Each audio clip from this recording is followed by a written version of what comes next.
अश्मा नाम के गांव में मीनू नाम की एक छोटी बच्ची अपनी माँ कमला, पिता रामू और बूढ़ी दादी के साथ रहा करती थी।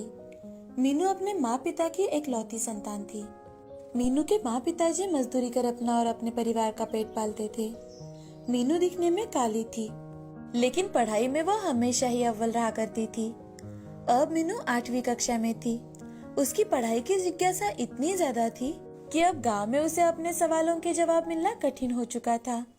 तो एक दिन मीनू की टीचर रामू से, रामू, तुम्हारी बिटिया बहुत होशियार है, लेकिन इस छोटे से गांव में उसके गुणों का कोई महत्व नहीं बचेगा। तुम मीनू की पढ़ाई के लिए उसे शहर भेजो, ताकि उसकी अच्छी पढ़ाई हो और उसकी जिज्ञासा पूरी हो।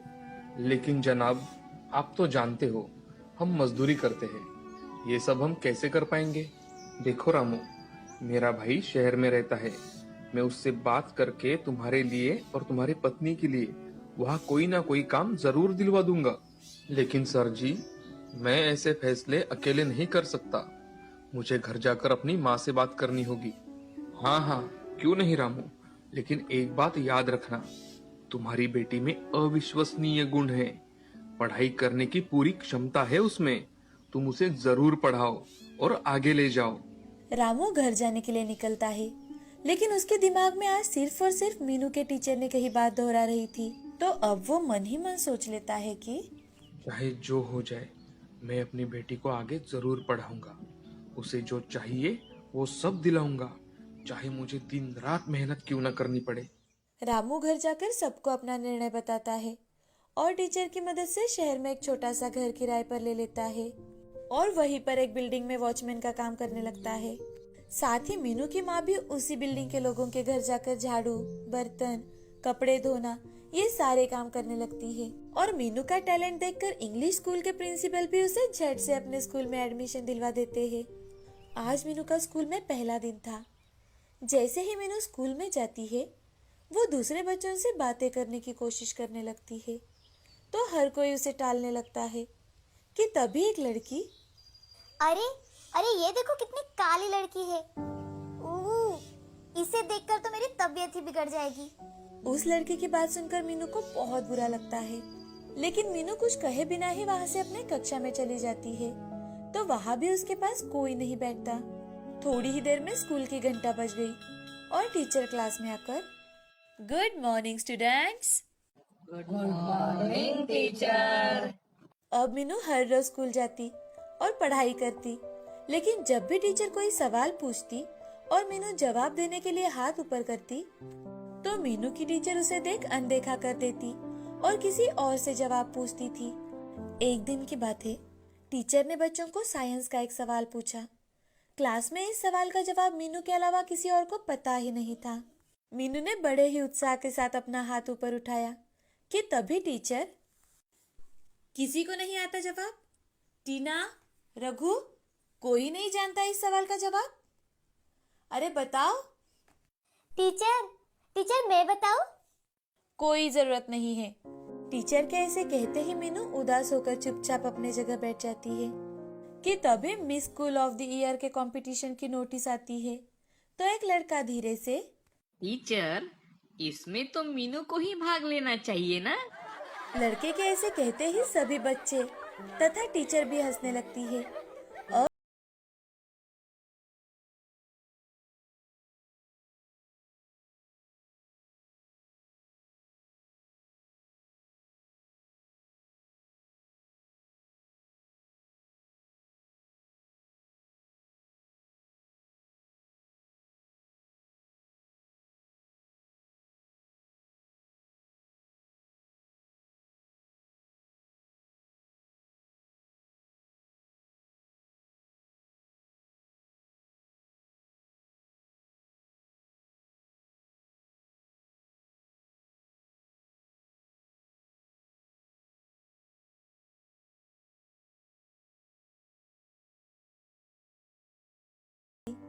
अब दूसरे ही दिन दादी मीनू से, मीनू, मुझे पता है कि तेरे स्कूल में तुझे कोई पसंद नहीं करता। तेरे रंग से सभी नफरत करते हैं। तुम दिखने में गोरी नहीं हो, लेकिन हाँ, पढ़ाई में तुम सबसे बेहतर हो। देख लेना, आज नहीं तो कल पूरा स्कूल तुमसे दोस्ती करना चाहेगा। तुम सिर्फ और सिर्फ मन लगाकर अपनी पढ़ाई करो, बाकी की बातों पर ध्यान मत देना बेटा। दादी की बातों से मीनू अब बहुत ज्यादा प्रेरित हो जाती है और मन लगाकर अपनी पढ़ाई करने लगती है और धीरे धीरे वो फिर से अपने आप को काबिल बनाने लगी। मीनू मोबाइल के जरिए हर एक सवाल का जवाब ढूंढने लगी। दिन बीत रहे थे, लेकिन अभी तक स्कूल में मीनू से कोई भी बात नहीं कर रहा था। ऐसे ही एक दिन क्लास में एक नोटिस आती है, स्टेट लेवल पर क्विज कंपटीशन होने वाला है, तो स्कूल से सबसे होशियार बच्चे को ही भेजा जाएगा। जो भी इस कंपटीशन में पार्टिसिपेट करना चाहता हो वो स्कूल के बाद हॉल में आ जाए। ये नोटिस सुनते ही मीनू बहुत ज्यादा खुश हो जाती है और स्कूल के बाद हॉल में पहुंच जाती है। वहां जाते ही मीनू की टीचर मीनू को देख, मीनू तुम यहाँ क्यों आई हो? क्या जानती नहीं यहाँ तुम जैसे दिखने वाली लड़की की कोई जरूरत नहीं है। टीचर, यहाँ तो क्विज कंपटीशन की टेस्ट चल रही है ना, कि miss school of the year की। अच्छा, तो अब तुम मुझसे बहस भी करना चाहती हो। टीचर और मीनू की बात चल रही थी कि तभी स्कूल के प्रिंसिपल वहां आते हैं और वो मीनू से, अरे तुम मीनू हो ना? अच्छा किया, इस कंपटीशन के लिए अपना नाम लिखवा दिया। स्कूल का नाम रोशन करना बिटिया। चलो अंदर चलो। प्रिंसिपल के ऐसे कहते ही मीनू की टीचर की बोलती बंद हो जाती है और मीनू प्रिंसिपल के साथ हॉल में चली जाती है। वहां जाकर मीनू सबको अपने ज्ञान से चकित कर देती है। उसका ये टैलेंट देख मीनू को उसके चेहरे से नफरत करने वाला हर एक बच्चा उसकी ओर देखता ही रह जाता है। अब मीनू स्टेट लेवल पर होने वाली कंपटीशन में भी फर्स्ट आती है। मीनू के माँ पिताजी भी अपनी बेटी की तरक्की देख बहुत ज्यादा खुश हो जाते हैं। इस कहानी से हमें यह सीख मिलती है कि किसी की पहचान उसकी सुंदरता या गोरापन नहीं होता, इंसान की सही पहचान उसके दिल और दिमाग से होती है। श्रीरंगपुर नाम के गांव में हरिया नाम का एक किसान रहा करता था। उसकी पत्नी सुमति उसे खेतों में मदद कर दिया करती थी। हरिया के परिवार में उसकी बेटी सुधा और बेटा राम, ऐसे 2 बच्चे थे। उनका परिवार हंसी खुशी अपना जीवन व्यतीत कर रहा था। हरिया एक बार खेतों में जाने के लिए निकला तो सुमति हरिया से, सुनिए जी, आज घर लौटते समय राशन लेते आना, घर का सारा राशन खत्म हो गया है। ठीक है, मैं घर आते समय लेकर आऊंगा। आप आगे चलिए, मैं थोड़ी ही देर में घर के सारे काम कर खेतों में आती हूँ। अच्छा ठीक है। हरिया खेतों में जाकर अपने काम कर रहा था कि तभी सुमति वहां आकर उसे खेतों में मदद करने लगती है। कुछ ही दिनों बाद बारिश का मौसम शुरू हो जाता है। हरिया और सुमति खेतों में काम कर घर लौट आते हैं। उस दिन बहुत तेज बारिश थी और तेज बारिश के कारण सभी खेतों में पानी भर जाता है। खेतों में जो भी लगाया हुआ था वो सब खराब हो गया था। अब हरिया और सुमति के खाने के भी लाले पड़ने लगे। हाय रे मेरी फूटी किस्मत, इस साल खेतों में तो बाढ़ की वजह से सब चला गया। अब हम क्या करें? हमारा गुजारा कैसे होगा? मुझे भी यही चिंता खाए जा रही है। घर में राशन भी लगभग खत्म होने को है। सुमति, अब तो मैं किसी से पैसे भी नहीं मांग सकता, पहले ही कर्जा ले चुका हूँ।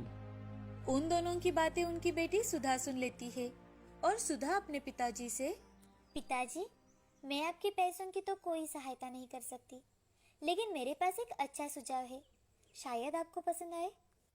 कैसा सुझाव बिटिया? हमारा तो दिमाग काम करना ही बंद हो चुका है। अब तुम ही बताओ कुछ। पिताजी, आपको याद है आपने एक बार घर में मटके में चिकन बनाया था, जो कि बड़ा ही स्वादिष्ट था। मैंने तो आज तक ऐसा चिकन कभी नहीं खाया। क्यों ना आप मटका चिकन बेचना शुरू कर दे, इससे हमारी सारी प्रॉब्लम खत्म हो जाएंगी। तुम्हारा विचार तो बहुत अच्छा है, मगर बिटिया हमारे पास इतने पैसे नहीं हैं और हम वो चिकन कहाँ बेचेंगे? यहाँ गांव में कौन हमसे मटन चिकन खरीदेगा? उनकी बातें सुन राम हरिया से कहता है, पिताजी, सुधा ठीक कह रही है। हमारे गांव के बाहर हाईवे है, वहाँ बहुत सारे लोग आते जाते हैं। अगर हमने वहाँ रोड के साइड में दुकान डालकर मटका चिकन बेचना शुरू किया तो हमें ग्राहक भी मिलेंगे और हमारे घर की सारी समस्याएं भी मिट जाएगी। मुझे भी बच्चों की बात बिल्कुल सही लगी। वैसे भी एक प्रयास करने में क्या हर्ज है। ठीक है, मैं कल जाकर अपनी जगह देख कर आता हूँ।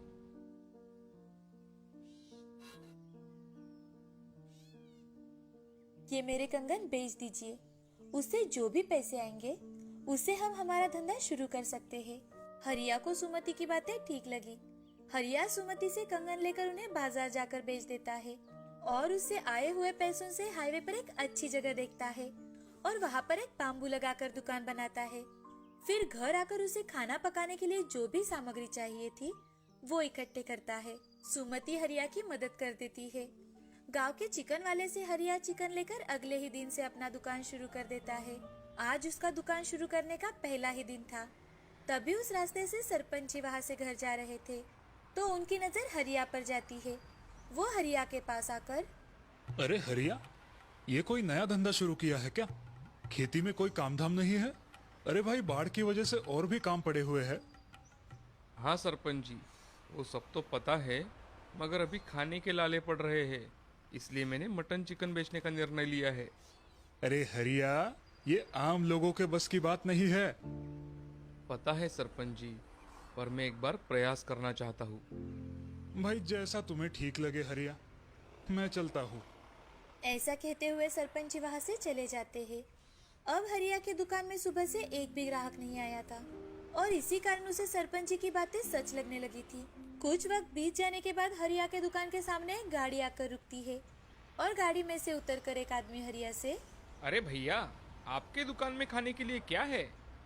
भाई साहब, हमारे यहाँ स्पेशल मटका चिकन है, आपको बेहद पसंद आएगा। तो फिर हम दोनों के लिए 2 प्लेट लगा दो और साथ में गर्मा गर्म रोटी भी देना। जी साहब, अभी लाया। ऐसा कहकर हरिया 2 प्लेट खाना लगाने के लिए जाता है और हरिया सुमति से, सुमति, जल्दी से 4 गर्मा गर्म रोटियां बनाओ, आज पहला ग्राहक आया है, सब कुछ अच्छा होना चाहिए। जी अभी बनाती हूँ। सुमति रोटियां बनाने लगती है और हरिया चूल्हे पर का मटका चिकन एक छोटे से मटके में डाल देता है और 2 प्लेट तैयार करता है। वो आदमी खाना खाने लगता है। जैसे ही वो आदमी पहला निवाला खाता है तो वो हरिया से, वाह भैया, क्या चिकन बनाया है आपने। मैंने आज तक इतना स्वादिष्ट चिकन नहीं खाया, बहुत लाजवाब। सच में ये तो बहुत लाजवाब है, दिल भर गया चिकन खाकर। धन्यवाद साहब। मैडम, वो चिकन मटके का होने के कारण बहुत स्वादिष्ट है। वो दाम्पत्य खाना खाकर अपने साथ पार्सल भी लेकर जाते हैं। हरिया अपनी होटल से आई हुई पहली कमाई शाम के समय सुमति के हाथ में देता है और सुमति वो पैसे घर आकर भगवान के सामने रख देती है। सुमति भगवान के सामने हाथ जोड़कर, भगवान हमें हमारे काम में सफलता देना। अब सुमति घर के कामों में लग जाती है। आज हरिया और सुमति बड़े ही खुश थे। अगले दिन दोनों ने जल्दी जल्दी सभी काम किए और फिर सुबह ही मटका चिकन दुकान पर तैयार रखा। आज कल के मुकाबले उनके दुकान पर कई ज्यादा लोग आए। ये देख हरिया बड़ा ही खुश था। तभी एक पहलवान दुकान में आकर, अरे भाई हरिया, जल्दी से 1 प्लेट मटका चिकन दो। मैंने सुना है यहाँ का मटका चिकन बहुत अच्छा है। अरे भाई साहब, आपने बिल्कुल सही सुना है, मैं अभी लाता हूँ, मुझे सिर्फ 5 मिनट दीजिए, मटका चिकन तैयार है। हरिया जल्दी अंदर जाकर 1 प्लेट खाना लगाता है और पहलवान के सामने लाकर रखता है। पहलवान पेट भर खाना खाता है और खाना होने के बाद हरिया से, अरे हरिया भाई, क्या लाजवाब सब्जी बनाई है आपने, भाई मजा ही आ गया। धन्यवाद भाई साहब। ऐसा कहकर पहलवान पैसे देकर वहाँ से चला जाता है। अब दिन ब दिन हरिया का दुकान कम होटल बहुत अच्छी तरह से चलने लगा था। उसके दुकान पर ढेर सारे ग्राहक आने लगे थे। गांव के लोग भी बड़े ही चाव से हरिया के हाथ का मटका चिकन खाने लगे थे। बड़े बूढ़ों से लेकर बच्चों को भी हरिया के हाथ का चिकन बेहद पसंद आने लगा था। अब हरिया ने जल्द ही अपनी छोटी सी दुकान एक छोटे से होटल में बदल डाली। उसके साथ सुमति भी कंधे से कंधा मिलाकर काम करने लगी। उनका परिवार अब बड़ा ही खुश था। हरिया और सुमति ने अपने खेतों को भी अच्छा बनाया था, जो कि बाढ़ की वजह से पूरा खराब हो गया था। अब उनके घर में खुशहाली ही खुशहाली थी। हरिया ने अपने आप पर भरोसा रखकर अपना काम पूरी ईमानदारी के साथ किया और अब वो गांव का एक प्रतिष्ठित व्यक्ति माना जाता था। हरिया जरूरतमंदों की हमेशा मदद कर दिया करता था।